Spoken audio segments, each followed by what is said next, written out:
Welcome to the story. Don't forget to like, subscribe, and support me. Jonathan Royce sat alone in the darkened room, the dim glow of a single desk lamp casting shadows on the wall. He stared blankly at the scattered reports, news clippings, and handwritten notes that cluttered the desk before him. The weight of his defeat pressed down on him, heavier than any burden he had carried during his years in office. Outside, the distant hum of drones patrolling the streets echoed through the city like a ghostly reminder of the world he had once ruled. He leaned back in the chair, his fingers brushing against the photograph tucked into the corner of the desk. It was an old image taken during his first year in office. Jonathan stood tall, flanked by his advisors, his wife by his side, and his daughter Emma, just a teenager. Those were simpler times, days when he believed he could truly make a difference. Now everything had changed.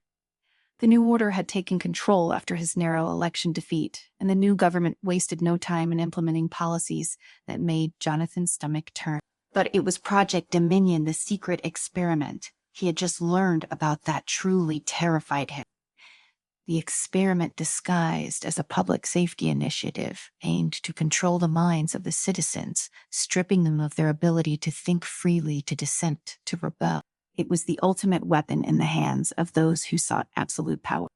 A sharp knock at the door pulled Jonathan from his thought. He tensed, instinctively reaching for the small handgun he kept hidden in the drawer. But before he could pull it open, the door creaked and a familiar figure stepped into the room. Aiden, Jonathan breathed, lowering his hand. You shouldn't have come here. Aiden Pierce, the leader of the underground resistance, closed the door behind him and crossed the room with swift, confident stride. His sharp blue eyes flicked over the papers on the desk before landing on Jonathan, his expression a mix of impatience and concern. Sorry, I had to text you. Aiden said, Tao, we can't wait any longer. Jonathan sighed and gestured toward the empty chair across from him. Aiden didn't tease it, though instead he stood with his arms crossed, his body tense like a man who had spent too many years in battle. This project they rerun, and began, his voice low but filled with urgency. It's worse than we thought. It's not just some experimental tech, they were already using it. They've got facilities up and running, testing on prisoners, dissidents, anyone who wanted to fall in line. If we don't act now, they'll have the entire population under their thumb. Jonathan rubbed his temples, feeling the weight of the situation settle deeper into his bone. He had known the new order would be ruthless, but it was beyond anything he could have imagined. We don't have enough people, Jonathan muttered. We don't have the resources. We have you, Aiden countered. You've still got contacts, people inside the system who are loyal to you. We can use that, and we've got intel on one of the lead scientists working on the project, Miriam Cole. She's starting to crack Jonathan. She said not fully on board with what they were doing. If we can get to her, we might have a shot at taking this thing down. Miriam Cole, Jonathan repeated the name, striking a familiar chord. She had been a rising star in the field of neuroscience, one of the brightest minds of her generation. He had met her briefly during his presidency, back when her work was focused on mental health research, not mind control. Do you think she'll talk? Jonathan asked, doubt creeping into his voice. Then, as eyes narrowed, it got her doubts, but she's scared. We've sent feelers, and she hasn't reported us yet. That Celsi start. If you talk to her, she might come around. Jonathan leaned back, his mind racing. He hadn't truly spoken to anyone from inside the government since his fall from grace. And now Aiden was asking him to re-enter that world, a world that had betrayed him. But as the seconds ticked by, the gravity of the situation weighed heavier. If he didn't act, the new order would succeed in stripping humanity of its most fundamental right, the freedom to think. What's the plan? Jonathan asked, his voice steady now. Aiden smiled grimly. We were going to pay Dr. Cole a visit. Later that night, Jonathan and Aiden slipped through the narrow alleyways of the city, keeping to the shadows as they approached the towering government complex. The building was a monolith of glass and steel, illuminated by the faint glow of neon lights that dotted the skyline. Security drones buzzed overhead, their scanning beams cutting through the fog like searchlight. They reached a service entrance on the far side of the building, a part of the complex rarely patrolled. Aiden tapped a sequence into a small device on his wrist, and after a few 10 seconds, the electronic lock clicked open. Jonathan glanced at Aiden, impressed by the Resistance's resourcefulness. "How many people have you got working on this yacht?" Jonathan whispered as they stepped inside. "Enough," Aiden replied curtly. "Probably we're gonna need more if we want to win." They moved quickly through the corridors, avoiding the main halls and security checkpoint. The deeper they went, the colder the air seemed to become, the sterile walls closing in like a labyrinth designed to disorient intruders. Finally, they reached the wing where Dr. Miriam Cole's lab was located. Jonathan took a deep breath, steadying himself. He wasn't the same man who had walked these halls years ago. Back then, he had been respected, admired. Now, he was a ghost, a relic of a failed administration. But if he could convince Dr. Cole to help, maybe there was still a chance to change things. Aiden positioned himself by the door, his hand on the small communicator in his ear. "Sarah, I'll keep an eye out. Go talk to her." Jonathan nodded and pushed open the door. Inside, the lab was dimly lit, the flickering light of monitors casting eerie shadows across the room. Dr. Miriam Cole stood at one of the workstations, her back to the door, her attention focused on a set of holographic projections floating before her. She didn't hear Jonathan enter too, engrossed in whatever data she was analyzing. "Miriam," Jonathan said softly, stepping forward. The woman stiffened, her hands freezing in place. Slowly, she turned, her face pale and drawn, her eyes widened in recognition. "Jonathan Royce," she whispered, disbelief evident in her voice. "Theo, what are you doing here?" He stepped closer, his voice calm but firm. "I came because I need your help. You know what the new order is planning, what Project Dominion really is? I can't let them get away with it, Miriam, and I don't think you can either." Her gaze flickered, a mix of fear and guilt crossing her features. "You don't understand," she said, shaking her head, saying, "It's too late. The read already started. Even if I wanted to stop it, I can't." Jonathan's eyes narrowed. "There's always a way to stop it. You read a lead scientist on this project. You know, its weaknesses, its vulnerabilities, we can bring it down together." Miriam hesitated, her hands trembling slightly as she looked back at the data on her screen. "I didn't know it would come to this," she murmured, more to herself than to him. "When they brought me on, they said it was about protecting people, about preventing terrorist attacks, controlling violent impulses. But this is something else." Jonathan stepped closer, his voice gentle but urgent. "Sarah, it's not about protection. It's about control. They want to enslave the minds of the people. Miriam, they want to take away everything that makes us human." Tears welled up in her eyes as she clenched her fists. "For all you think I don't know that I see it every day. I've seen what they were doing to the test subjects, the way they break them, reshape their thoughts, erase who they are. But if I try to leave, if I try to stop them, they'll kill me." Jonathan shook his head.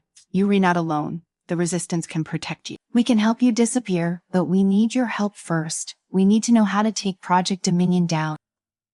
Miriam stared at him for a long moment, her chest rising and falling with shallow breaths. Then finally she nodded. "I'll help you," she whispered him, "but we have to be careful if they find out that I've been compromised first. The one tighty," Jonathan assured her. Jonathan and Miriam exited the lab, quietly moving through the dimly lit corridors with Aiden leading the way.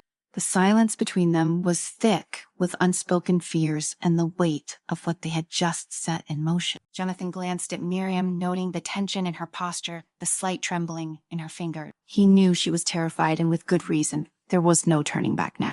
If they failed, it would mean the end not just for them, but for any hope of stopping the new order. Sheriff's plan. Aiden motioned for them to pause at the corner of the hall. He peered around the bend, checking for any signs of security before giving the all clear. They pressed on, moving quickly through the maze of sterile walls and flickering lights until they reached an old maintenance hatch tucked away in an alcove. "This will take us out of the building undetected," Aiden whispered, pulling the door open. "We've got a safe house a few blocks away where we can regroup." Jonathan ushered Miriam through the narrow passage, following closely behind. The air was cool and damp, the scent of mildew clinging to the walls as they descended deeper into the labyrinthine tunnels beneath the complex. It wasn't until they were several blocks away from the government building, concealed by the shadows of the city, seat underbelly, that Jonathan allowed himself to breathe a little easier. They reached the safe house without incident. It was a small, unremarkable building nestled between two towering apartment blocks. Inside, the space was cramped but functional, a single room outfitted with basic necessities and a few outdated pieces of furniture. Aiden immediately moved to secure the perimeter, setting up a makeshift surveillance system to ensure they weren't followed. Miriam collapsed onto one of the worn-out chairs, burying her face in her hand. Jonathan stood by the window, peering out into the dimly lit street below. The city felt different now, more hostile. It was as if every shadow held the possibility of betrayal, every corner a potential ambush. "How much time do we have?" Jonathan asked Aiden without turning around. Aiden leaned against the wall, crossing his arms. "How much? The new order, security will realize Miriam Saigon by morning. We need to act fast if we are going to take down Project Dominion." Miriam lifted her head, her voice trembling. "Sorry, even if I give you access to the system, it's not going to be easy. The main control hub is in a high-security facility outside the city, one that's guarded by some of the most advanced tech the government has. And it's not just physical barriers you'll be dealing with. The system is protected by layers of encryption and firewalls. You do need a skilled hacker just to get a foothold." Aiden exchanged a glance with Jonathan. "We've got someone, but getting inside is another story." Jonathan stepped away from the window and crouched in front of Miriam, his voice low but steady. "We've faced worse odds before. What matters is that we have a chance no matter how small. You know how to get us in, the weaknesses of the system. That's why we need you." Miriam's eyes darted between Jonathan and Aiden, doubt still lingering in her expression. But then she nodded, determination beginning to replace the fear. "I will give you the access codes, but you were going to need more than that to shut it down." Aiden nodded. "That's like where a hacker comes in. We've been preparing for something like this for months. We just didn't know we'd be going after the biggest target in the country." Jonathan stood crossing his arms as he stared down at the map Aiden had spread across the small table at what says the layout of the facility. Miriam moved to join him, pointing to a section of the map marked with red lines. "This is the main entrance. It's heavily fortified, so getting through here would be suicide. But there's a secondary entrance used by maintenance crews and low-level staff. It's still guarded, but not nearly as well." Aiden traced the route with his finger. "Try on once we were inside." Miriam hesitated. "There's a central control room where the core of the system is housed. It's where the mind control signals are generated and broadcast. If you can reach that room and upload your virus, it'll disable the entire network. But getting there won't be easy. There are security checkpoints and biometric scans all along the way." Aiden straightened his jaw, said, "We'll handle the security. You just make sure we've got what we need to get into that control room." Jonathan's mind raced as he absorbed the details of the plan. It was risky, borderline impossible, but it was the only shot they had. He glanced at Miriam, noticing the exhaustion etched into her features. She was risking everything to help them. If they failed, she would be hunted down along with the rest of them. "We'll move tomorrow night," Aiden said, his voice final. "Till I get some rest, it's going to be a long day." The next evening, the team gathered in a nondescript warehouse on the outskirts of the city. It was a far cry from the high-tech facilities they were about to infiltrate, but the resistance had learned to make do with what they had.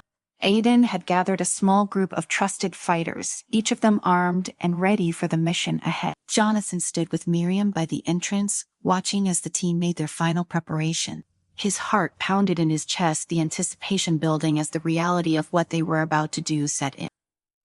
"You sure about this?" Miriam asked quietly, her voice barely audible over the sound of the others gearing up. Jonathan glanced at her, offering a small, reassuring smile. Miriam nodded, though the worry in her eyes remained. She pulled a small device from her pocket, handing it to him. "This has the access codes. Once you re-inside the control room, you'll need to plug it into the central terminal. It'll upload the virus and disable the system." Jonathan took the device, gripping it tightly. "I will make sure it gets done." Aiden called out from across the room, signaling that it was time to move. Jonathan and Miriam joined the others as they filed out of the warehouse and into the waiting transport. The ride to the facility was silent, each of them lost in their own thought. Jonathan stared out the window, the dark city passing by in a blur. He could feel the tension in the air, the weight of what was at stake, pressing down on all of them. When they arrived at the facility's sub-perimeter, the team moved quickly and quietly, slipping through the shadows as they approached the maintenance entrance. Aiden took point, disabling the security system with a deft touch while the others kept watch. The door slid open with a quiet hiss, and they were inside. The facility was even more imposing on the inside. Its cold, sterile halls lined with security cameras and sensors. Aiden led them through a series of back corridors, avoiding the main security routes as they made their way deeper into the building. Miriam stayed close to Jonathan, her hands trembling slightly as they neared the control room. Finally, they reached the central hub. A massive door blocked their path, its biometric scanner glowing ominously in the dim light. Aiden nodded to Miriam, who stepped forward and placed her hand on the scanner. The device beeped, and after a tense moment, the door slid open.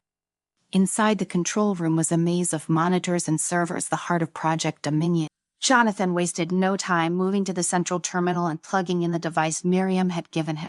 The screen flickered to life, lines of code scrolling across it as the virus began its upload. "How long?" Aiden asked, his eyes darting between the door and the monitor. "Just a few minutes," Miriam replied, her voice tight with anxiety.